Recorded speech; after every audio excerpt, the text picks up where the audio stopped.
Jay earned a $5 per hour raise this week. Woo, working. If she worked 30 hours and earns $960, what was her hourly rate before the raise? Okay, there we go. You got it, folks. Now, let's see what we're going to do with this thing. There's a story that's very practical to all of us. We love to get raises when we're working places, all right? And that's good news. She has gotten a $5 per hour raise. That much we know, all right? So that's important to know. She's also worked 30 hours and she's earning $960. And we're going to say that's before taxes and all those other things. This is going to be basically her gross salary, all right? Gross pay. Now, 30 hours earning $960, that tells me something right there because, hey, we all worry about how much we get paid in the world of work, do we not? We make sure those pay stubs are correct. We make sure that we got the right amount per hour for every week or however month, however we're paid, all right? So in this case, she's working for a week and $960. So let's do something here. Usually, a salary is based on the rate times the time, and that is going to give us a salary, okay? It's going to give us salary. So in this case, it looks like we have a rate. That's kind of the question mark.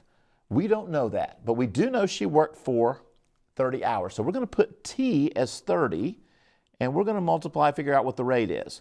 The salary is $960, all right? So it's kind of like just a little old word problem, and it uses operations. Basically, what are we going to do to figure out how much do we get per hour here? We're going to pop over and do 960. We're going to take 960 divided by, how about it, 30, and let's see what happens here. 960, we divide by 30. And you know what? We're going to have 32. Now, that's what this means when we've got a problem like this.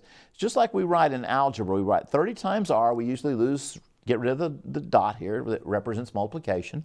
Just jam the letter and the number together. And then we're going to do a quick division, and we're going to get that rate is $32, and that's per hour, okay?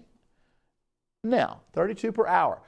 What happened was she got a $5 raise, all right? So what was her hourly rate before the raise? So this is her new rate. This is what she's making this week with the new raise, all right? So we're going to take 32 and we're going to subtract 5 because that takes us back. Since she got an increase, we got a decrease to go backwards in time here, all right? And you know what? That's going to give her, she was making $27 per hour last week. Way to go, Jay. Good job on that, getting a new raise. For more math help, visit TNLearn.org.